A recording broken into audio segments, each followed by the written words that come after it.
Basically, the whole theory around The Crow is that love transcends death.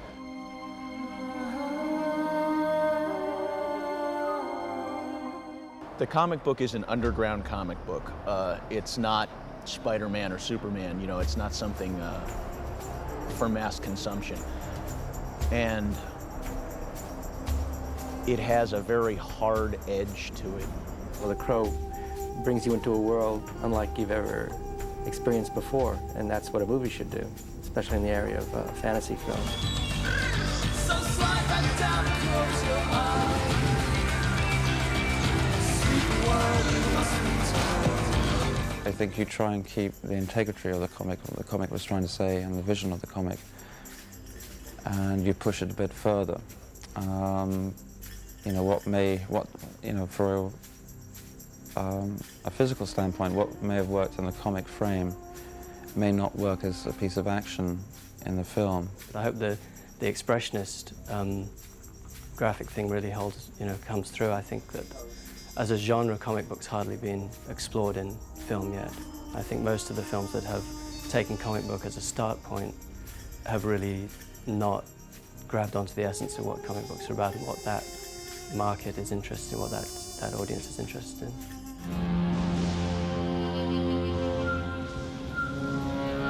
I think that the film is quite faithful to the comic book. I hope that it is, in terms of preserving that hard edge and a certain style that the comic book certainly has. But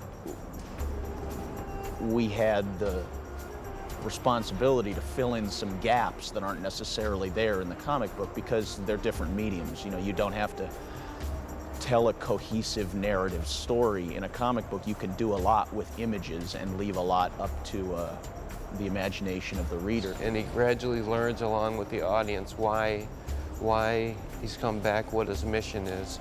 In the comic book, right from page one, he knows exactly what he's there for. When I drew the book, I drew it in storyboards, and I always intended it to be in black and white with the flashback sequences in Technicolor. And Alex is pretty much doing exactly that. He's using filters and special optical effects to pretty much wash out all of the color to keep it a really bleak film. And then the flashbacks are going to be in this bright Technicolor, vibrant reds and yellows. Right from the first meeting I had with Alex, we discussed removing greens and blues and really controlling the palette completely.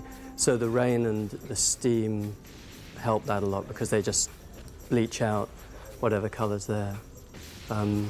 But that's definitely been a very important part. We've censored across the board any cold colors, any blues, greens, or anything like that, and really tried to create a monochromatic palette with red. So in terms of color, the red is kind of the revenge color. Whenever we get into the bad guys, we're trying to introduce elements of red.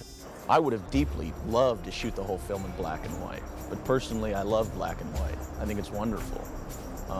It would have been great to do that and show perhaps just the flashbacks, which are a part of Eric's real life, his life when he was alive, show those in color as contrast, you know.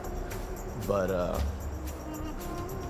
unfortunately, due to the realities, the very shitty realities of the film world, we weren't given the opportunity to do that.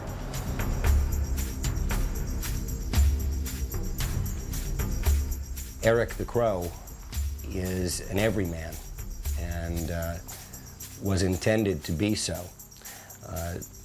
Someone who is not remarkable in their life, but is remarkable once given the chance to return from the dead and to make amends, to avenge the murder of himself and his fiancée, Shelley. You're dealing with a supernatural situation, which is a man who has come back from the dead. And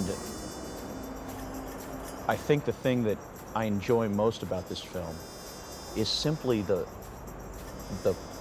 questions that raises for me as an actor playing the part and for the audience who's going to see the film.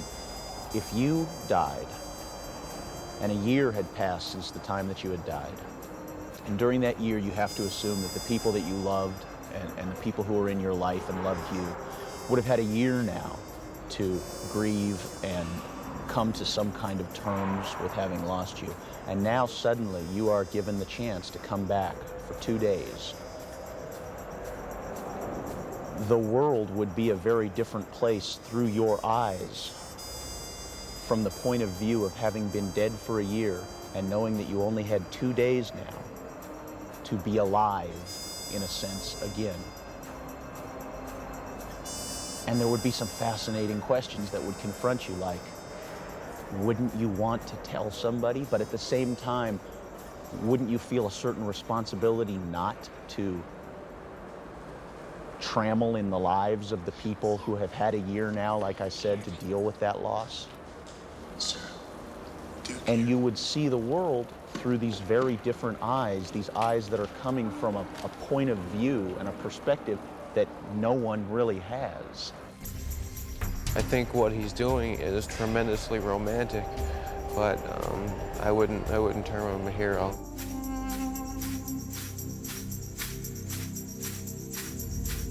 I must say I'm really inspired by the depth of feeling of the original inspiration of this.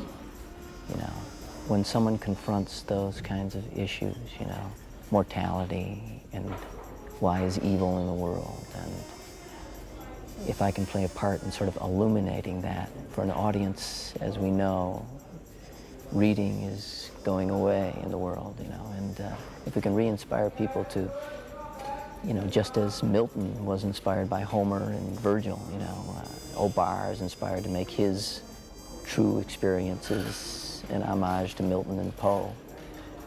You know, we can stay in a great line, you know. I don't want to say, you know, that we're in that league, but we're inspired by that, so at least we can, you know, remind people of those other things too, you know. this is the first time I saw a movie that is now. You know, we're always sort of reaching back and pulling the things that we used to do. This is a movie that's happening. I mean, you see the whole impact that MTV had with just the images being flashed up.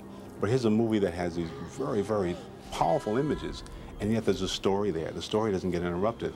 The love story is intact, and yet around it things are happening. And that's how I feel life is now. Sometimes we want to sort of I try to keep it simple so that I understand everything, but the reality is it's happening all around, and it's hard to keep up with. So this movie, in my opinion, reflects a lot of that. And it's the first time I've really seen that come together. I keep going back to these two major models. You know, you can find that in Poe, this kind of creepy humor that's there, that's just on the edge of true fear. When the raven is tapping on the window.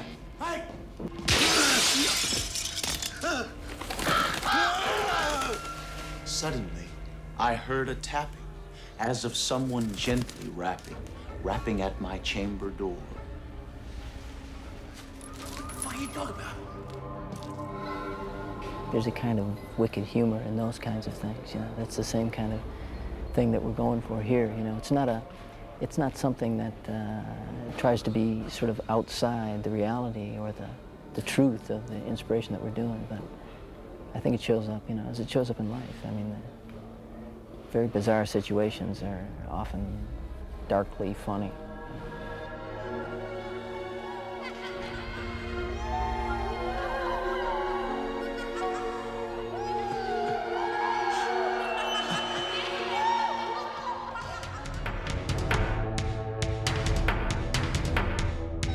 The physical stuff wasn't as difficult. I mean, a lot of the running and shooting and all that stuff.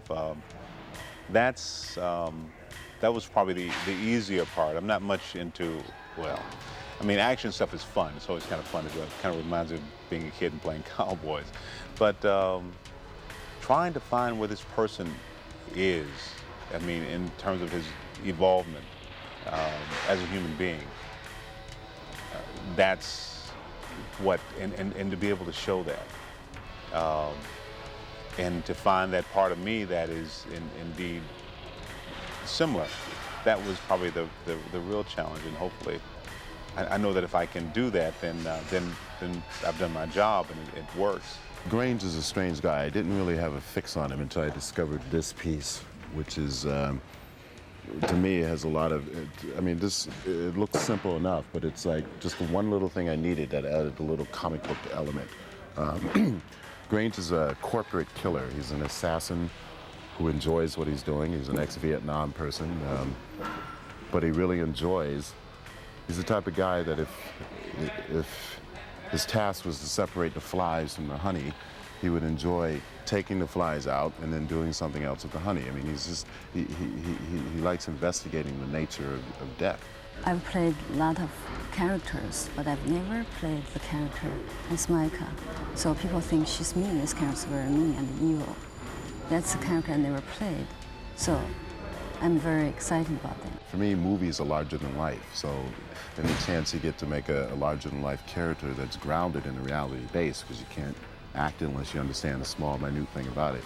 And that's exciting. Maybe there's a part of that Eric is a part of Albrecht. I don't know if so much father-son, but just there's a piece of him that he connects to and that he knows. I think he knows the character. He knows. I mean, it's that place that you feel he knows this person. It's I think from the time the incident happened, it's always been there. This meeting, this sharing is destined to happen. He can't quite. I mean, he stayed with the girl until she died for 30 hours. That's saying a lot. Faust glorifies violence in comics. I use violence as a means to an end. Eric gets the chance to come back and try and see that some kind of justice is done.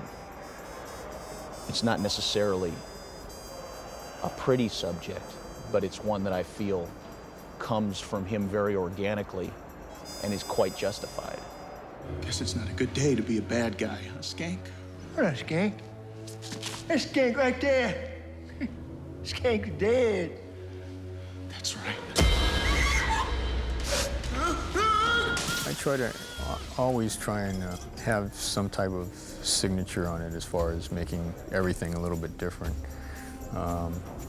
So that way it's, at least, I mean, maybe you might have seen certain fights on rooftops or something, but at least there'll be certain beats in there, certain moments where it'll hopefully be something where you say, oh, that's a little bit different, this is a little bit different, or their characters will be more, the fight will be more character-oriented, where it's more deeply involved with the characters, as opposed to just two people fighting and that's it, you know. So at least you'll feel that the way they're fighting is part of is the way that person would actually fight as a character. We never miss.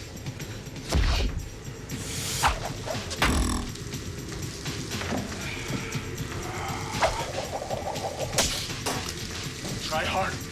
Try again. Basically, you've got a bunch of criminals in one room that are from different areas of town, different nationalities, all brought together by one man, and yet very suspicious of each other, but still a certain bonding between them. And then you got Eric coming in, who's after Skank and everything else, and is there to just clean house.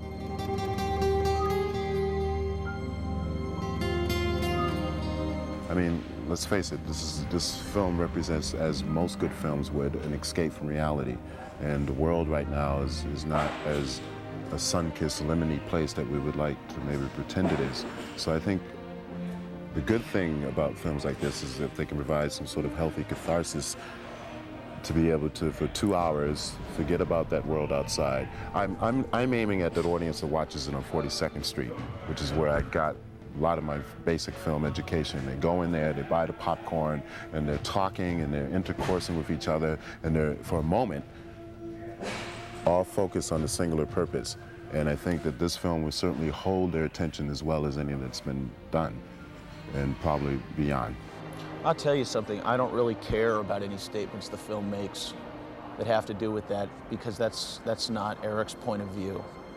I'm sure that the world of this film is going to be a better place once once the bad guys aren't there anymore. But that's not Eric's reason for doing what he's doing, and so it's not something I've stopped to consider a great deal. There's this wonderful quote from the book Sheltering Sky, where he says, "Because we do not know when we will die, we get to think of life as an inexhaustible well. And yet everything happens only a certain number of times, and a very small number, really. How many more times will you remember a certain afternoon of your childhood, an afternoon that is so deeply a part of your being that you can't even conceive of your life without it? Perhaps 4 or 5 times more, perhaps not even that. How many more times will you watch the full moon rise? Perhaps 20, and yet it all seems limitless."